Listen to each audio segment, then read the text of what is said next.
Listen while the makers of Rexall drug products and 10,000 independent Rexall family druggists bring you Dick Powell as Richard Diamond, private detective.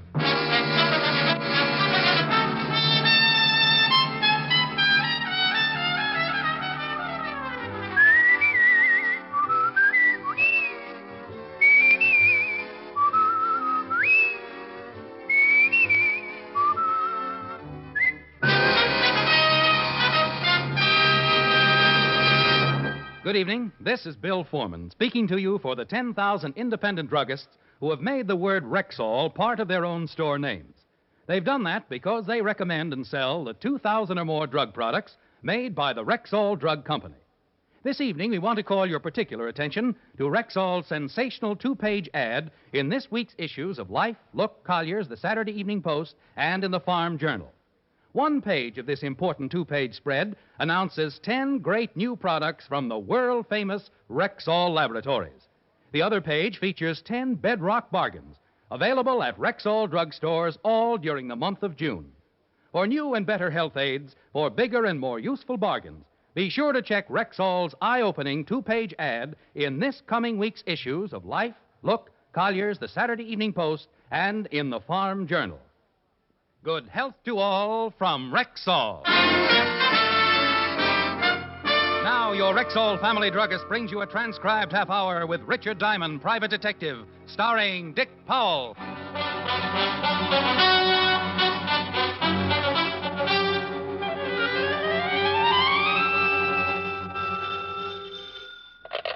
Diamond Detective Agency? I was curious. I tasted it. I'm dying. You sound awful. Oh, if I had the energy, I'd throw my head out of the window. Hangover? Just worn out from getting my heart started, Lieutenant Levinson. Mr. Levinson. What do you mean? As of 5 minutes ago, I became just plain Mr. Levinson. Oh, think what a shock that's going to be to just plain Bill. At exactly 3 o'clock, I started on my 2 weeks vacation. I am going fishing. I want to get lost in the woods somewhere. Pack in. Do my own cooking. Catch myself a limit of nice fat steelheads and rainbows. Oh, I know. The smell of fried trout and boiling coffee. Yeah. Getting up the next morning. Breathing that fresh mountain air. And then realizing that you forgot to put out the fire and 20,000 acres have been burned flat. Yeah. That was pretty mean. I'll go on. Get next to nature. Too bad you have to stay in town and work. I hope you get scurvy. Bye, Blue Eyes. No. Mr. Diamond? Yeah. My name is Holland, Mr. Diamond. Arthur Holland. Well, sit down, Mr. Holland. What can I do for you? First, come over to this window. Any particular reason, or do you plan on an accidental suicide? There should be a man standing across the street. He's been following me. Oh? What does this man look like? Crew cut, short, fat, wearing a black leather jacket. There he is. In front of the cigar store? Yes. Who is he? I have no idea. I've never seen him before. Know why he might be following you? No. How long has he been following you? Since this morning. Oh, okay. What did you come to see me for? My brother's name is William B. Holland. A long time ago, he left the family and started out to see the world. Started working his way from place to place. Although William has been gone for nearly 10 years, not once in those 10 years have I failed to receive a weekly letter. But he hasn't written lately. Not for a month. Where was the last place he wrote you from? San Borja, Bolivia. Never heard of it. It's a small city in the interior. Now, while in La Paz, he wrote me that he'd met a man named Louis Frober. This Frober was from San Borja and, according to Will, practically ran the place. Now, Will said he was going to visit him, and in his last 2 letters, he talked much of Frober and his hospitality, but said that something was wrong in this town of San Borja. Didn't say what it was? Didn't know. Then his letters stopped. Yes. Mm-hmm. And you wanted me to find out why they stopped, if anything's happened to your brother. Mr. Diamond, I'm quite wealthy, and I will pay you handsomely to take the job. Besides, it might turn into a nice vacation. South America is supposed to be wonderful this time of year. Vacation? Possibly. Well, Mr. Holland, I'll take the job on 2 conditions. What are they? Well, first, my fee, $100 a day in expenses. Accepted. Thank you. Second, that you purchase 2 tickets for San Borja, Bolivia. 2 tickets? Well, I'd like to take my assistant along. Bolivia is new territory for me, and it might be dangerous. I checked on you quite thoroughly, and I didn't find that you worked with an assistant. Well, only on the cases that take me out of town. He's a worldly man. He could find a trout in the Sahara. Lots of experience. 15 years with the police department. All right. What's his name? Walter Q. Levinson. The Q is for Quincy. But don't tell him I mentioned it. Well, that's how it works. Man comes in, wants me to find his brother. Last seen in South America. Walt Levinson was looking for a vacation spot, and I was looking for someone to talk to on my way to San Borja. Result? One phone call to Fatty Levinson. Bolivia? Oh, but you'll love it, Walt. Trout as big as sharks. Where did you get 2 tickets to Bolivia? Well, to tell you the truth, Fatty, I'm going down on a little job. See you when you get back. Bye. Now, wait a minute. Wait a minute, you ingrate. I've just got to find a missing brother. After that, we can relax and have ourselves a time. Oh, think of it. South America. The ocean as blue as my eyes. Dames. Native music under a golden moon. And dames. Quaint little What did you say? Dames. Well? I'll meet you at the airport.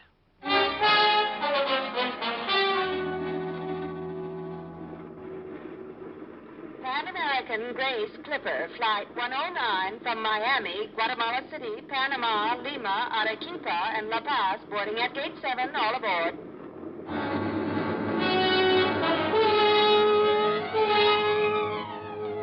Pan American Clipper, destination La Paz, Bolivia. And enough horsepower to get us there in a snappy 14 hours. The lights of Manhattan dropping away as we turn on the first leg of our pattern, heading up for 16,000, looking down and wondering about a man in a leather jacket and a crew cut, looking down as the lights begin to melt into a heavy cold front. 16,000, flying south, the pitch changing the propellers into a mellow hum. Why don't you relax? Well, did you notice a little blonde stewardess with the high-altitude features? On the way in. I want to get some sleep. Well, indulge yourself. I'm going to see if I can do something about the pressure in this cabin. The water on my knee is beginning to percolate. Oh, miss!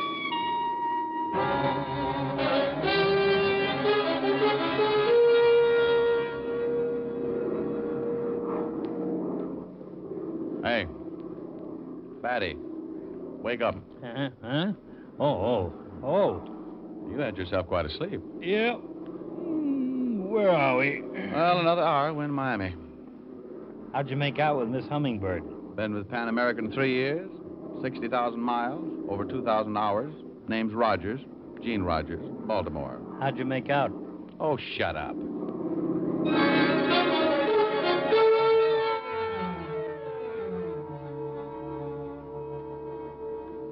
La compañía Panagra anuncia la llegada procedente de Nueva York. Los pasajeros desembarcarán en el terminal de Panagra número 3. Pan American Grace Airline Clipper Flight 109 from New York, now unloading at gate number 3. Oh, I'm a little stiff. I didn't know you brought anything with you. What now? Well, pick up our baggage and on to San Borja. Where the devil is San Borja? How do I know? Let's go find out. And we did. San Borja, according to the information desk, was some 200 kilometers into the interior. 10,000 feet above sea level, high on a plateau. And the only way there? Oh, this is swell. Dandy vacation, but what happens when my liver comes loose? Well, relax, Walt. Only 160 kilometers to go. Considering where we are, these roads are pretty good. We'll never make it. I'll lay 8 to 5. We end up riding side saddle on a bilious llama. Hey, driver. Si, senor. Why no airfield in San Borja? Oh, there is one there. But it is what you call the emergency. It is hard for a plane to land. Something to do with the wind. It's a plateau, isn't it? Si, senor. We got to climb 5,000 feet yet. Sounds like an ambitious chiropodist. 10 o'clock and the morning sun getting hotter. The old Ford straining up the grade like an antique teapot. 11 o'clock and the temperature crowding 120. I want to go home. Oh, we got to stop and let her cool off. Blue ocean and tropical music. Ha! Oh.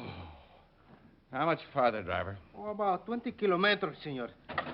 I'm going to put some water from the canteen in the radiator. Hey, Walt, let's stretch our legs, huh? Okay. Oh, lousy humidity. Oh, she sure was empty. He means his head. Duck, Walt. On the car. You okay? Yeah. I think they're behind that hill. Go out this side and try to circle them. Keep them covered. Right. Keep your head down. Gee, I'm glad you thought of that. Walt covered me, and I crawled out behind the car and took off for a bunch of trees. They didn't spot me until I'd circled them and was almost on top of them. Two men with rifles lying behind a small hill. One of them turned and spotted me moving in. Walt? Yeah? Okay? Okay. You all in one piece? Yeah. How about you? Fine. Two of them, huh? Yeah, bandits, I guess. You got them both. Wonder what they're after. Our hides. Came close to getting them, too. The unexpected. Two men with rifles hiding behind a hill. If I hadn't gotten them, they'd have gotten us. We picked them up, dragged them over to the car, and I kept asking myself why. Why two men behind a hill with rifles? Bandits? Maybe. Assassins paid to wait there and kill us? If that was the answer, who told them we were coming? The man in the leather jacket back in New York? Maybe. Dumped them in the car? Yeah. The driver's had it. Slug got him in the chest. I'll dump him in, too. Let's get to San Borja and get some answers. And if you say anything about a vacation, I'll sing all the way up the hill.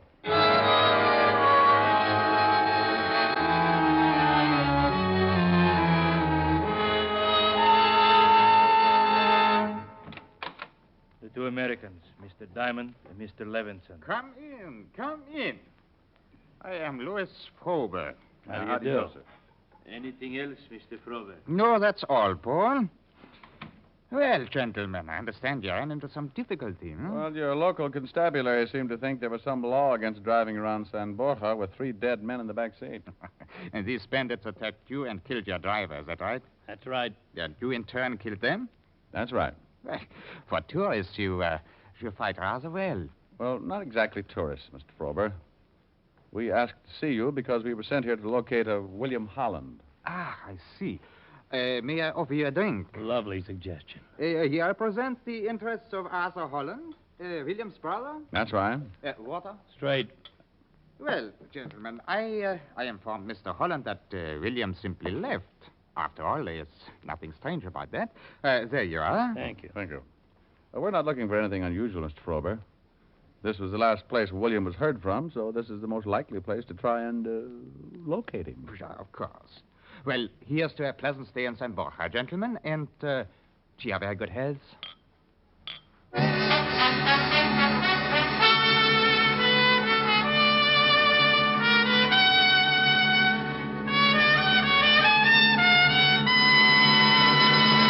Next week's issues of Life, Look, Collier's, the Saturday Evening Post, and the Farm Journal carry one of the most important Rexall advertisements ever published. One page of this amazing 2-page spread announces 10 great new products direct from the world-famous Rexall laboratories. The other features 10 down-to-the-bone bargains available at every Rexall drugstore all during June. Listen to just a couple of examples. From the product page, Rexall 5X Multivitamins, a new and vital formula that gives you 5 times the established daily requirement of all vitamins with known minimums. Special introductory offer, 10-day trial size, $1.79 value, free of extra cost with a purchase of the regular bottle of 50, both for only $6.95. From the bargain page, gold-plated metal frame sunglasses, men's and ladies' styles, regular dollar value, now only 67 cents. Remember, for new and better health aids, for bigger and more useful bargains, check Rexall's sensational 2-page ad in next week's issues of Life, Look, Collier's, the Saturday Evening Post, and in the Farm Journal.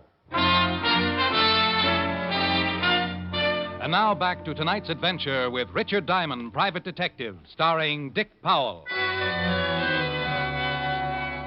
Louis Frober, big man with a slight accent, drinking to our health and extending an invitation to his house for dinner that evening. One hotel in San Borja, Not many tourists, according to the manager, but good rooms and hot water, according to the manager. Sandwiches and a late lunch compliments the hotel. Frober owned the hotel, according to the manager. It's open. If you gentlemen would like, Mr. Frober instructed me to show you around the town. Who is it? You want to see the town? Sure. I'm glad to have you show us around. What's your name? Javacek. Paul Javacek. San Borja, Bolivia. Sitting on the top of the world, 2/3 dense tropical jungle. Population 335 who take 2 months every year to cut back the persistent jungle. Principal industry, tin. The mines, 2 kilometers east. Frober owned the mines, according to Paul Javacek. 3 main streets, modern, up to date. A clothing store.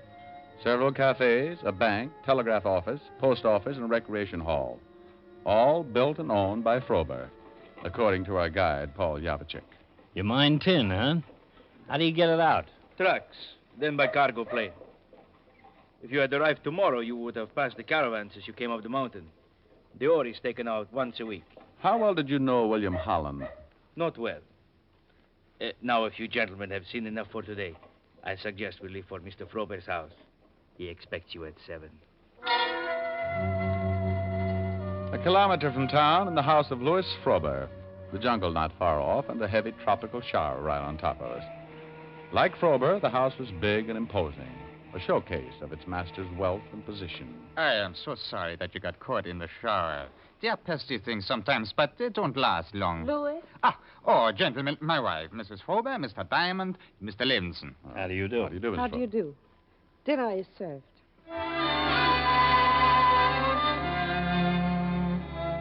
Dinner.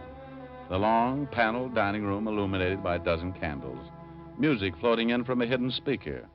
The food, something to make the Waldorf chef quietly fold his tent. And the conversation? Do you plan to stay in San Borja long, Mr. Diamond? It was hard to say, Mrs. Frober.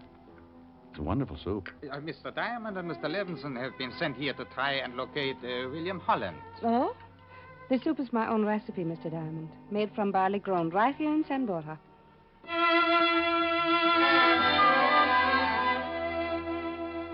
Just a casual dinner conversation, unless you're conditioned, aware of the subtle interrogation. The end of a pleasant and filling meal. Armagnac in the den, and more talk about health, wealth, and the weather. And more interrogation. 10 o'clock.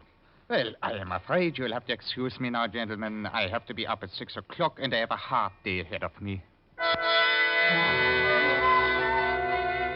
The conventional goodbyes and exaggerated compliments on a wonderful evening, then back to the hotel. All in all, a very interesting evening, according to Fatty Levinson. Our charming hostess slipped me a note as we left. Why, Walt. I must talk with you. My husband will be leaving the house shortly before midnight. Meet me in the garden at 12. Why, Walt. It's addressed to you. Why, Ricky. A 11:45? Then out the back of the hotel, because in San Borja, everyone works for Louis Frober. Heading for Frober's house. Walt 50 yards behind, because in San Borja, a note asking you to meet the wife of Louis Frober might easily be a trap. Maybe William Holland had received just such a note. 12 o'clock and Mrs. Frober moving through the moonlight in the garden south of the house. Walt behind a tree, ready for anything. I'm so glad you came, Mr. Diamond. Where's Mr. Levinson? Well, he stayed behind. Why did you want to see me, Mrs. Frober? It is about William Holland and my husband. Where is your husband, Miss Frober? He left with Paul for the mines. From what I could find out, he's going to meet someone. Someone of great importance. Oh. What about William Holland? I am sure he has been killed. And I am sure my husband had him killed. Go on. We first met William in La Paz. He was likable, easy to talk to. I had been married for 2 years, and it was my first trip away from San Borja. I liked William. You know anyone in New York? Blonde, short-cut hair, plump face, might like to wear leather jackets? No. Well, go on with your story. A year after I married Louis Frober, I began to suspect something wrong with his activities here in San Borja. The men who came to see him on business. Strange men. Foreigners to South America. long nights of business meetings and trips to the mines. When William finally came here, I told him of my suspicions. And one night he informed me he was going to the mines to investigate. I never heard from him again. You think it had something to do with your husband? Right after that, I overheard a phone conversation by my husband. He was talking to someone he called the director. The director? Yes. My husband said that William had found his way into the mines and had been eliminated. I see. You've only known your husband for 2 years. 2 years and a half. I met him in Rio while he was down on one of his business trips. I married him 6 months later and came to San Borja to live. Would you like to know where I met my husband, Mr. Diamond? If you think it's necessary. With what I've come to believe, I feel that it is most necessary. I met him at a party given by the Russian embassy. Mr. Diamond, I am sure that my husband is an important official for the communists.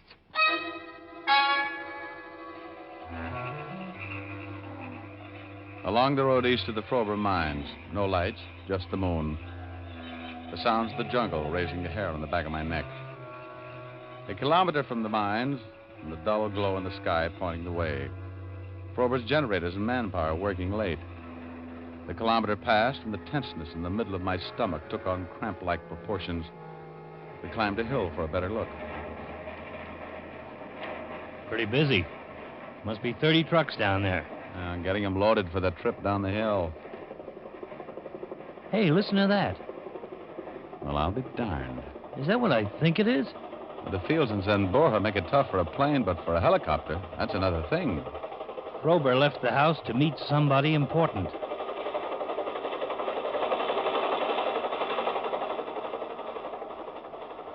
Anybody who comes into San Borja in a helicopter at night is a pretty good bet to be important.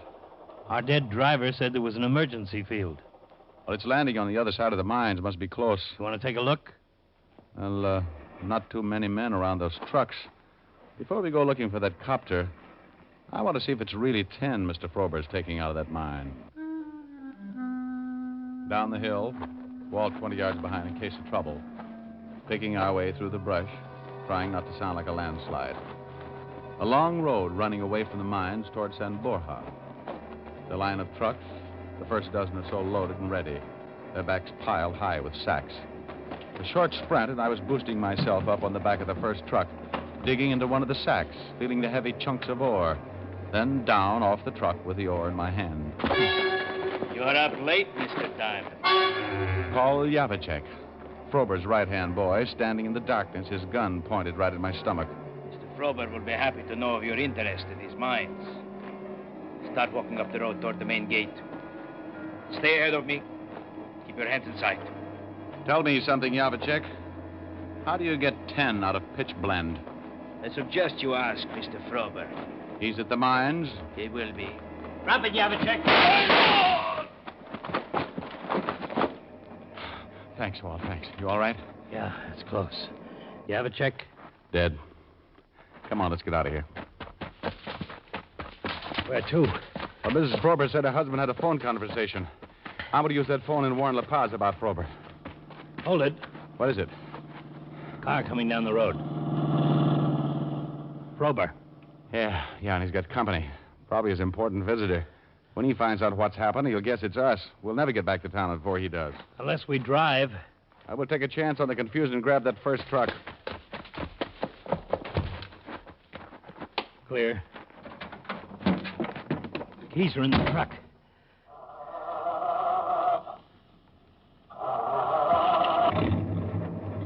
We must live right. Yeah, but for how long?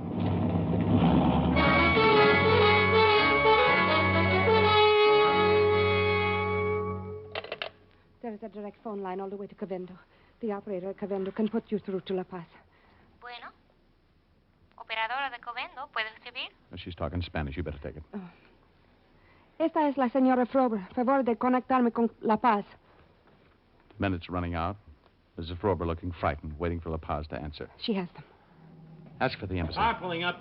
La Embajada Americana, por favor. Frober and his important friend. Mr. Diamond, I have them. Hello? Yes, American Embassy. Now, listen carefully. I can't repeat. This is Richard Diamond, American citizen, calling from San Borja, Bolivia. Louis Frober is not mining tin. It's pitch blende, and is believed to be working for the Russian government. Look out! Hello, Mr. Diamond. Rick, Okay. Mrs. Frober. I'm all right. Take a look at Frober and his friend. Hello. What happened? Now, hold on a second. There's been some trouble. Frober's friend is dead. Frober's moving, but it doesn't look very good. Hello, La Paz? Yes, Mr. Diamond, go ahead. What about Frober? Wait a minute. Maybe I can get him to tell you himself if the phone will reach. Frober, can you hear me? Hello, La Paz. There's been a shooting here, and Mr. Frober's dying. Frober. Yeah. Frober, you're dying. You want to tell us about it? You're mining pitch blende instead of tin, right? Right. You're working for the Soviet Union? Yeah. Did you send 2 men to ambush me? Yeah. Our agents in New York watched Asa Holland and reported that she had been hired. The guy with the crew cut and a leather jacket. Did you have William Holland killed? Yeah. He found out what... Oh. Frober. Hello, La Paz. Frober's dead.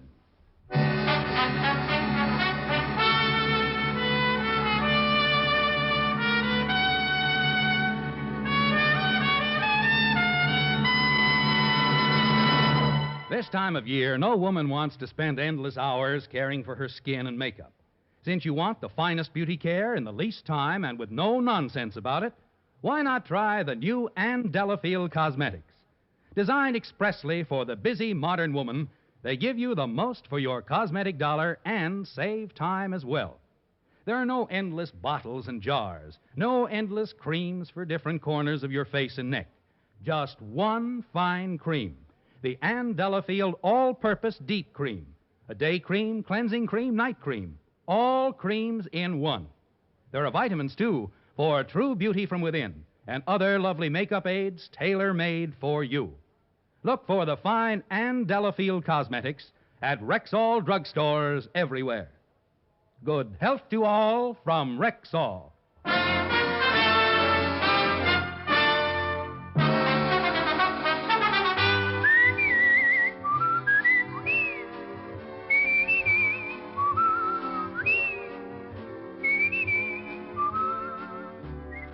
Richard Diamond, Private Detective, stars Dick Powell in the title role and was written by Blake Edwards with music composed and conducted by Frank Worth.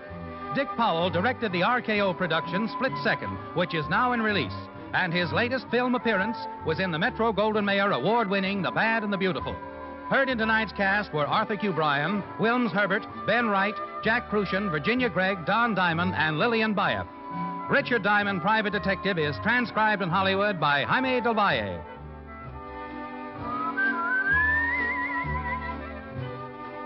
This is Bill Foreman inviting you to be with us next Sunday at this time when Rexall Drug Products again bring you Dick Powell as Richard Diamond, Private Detective.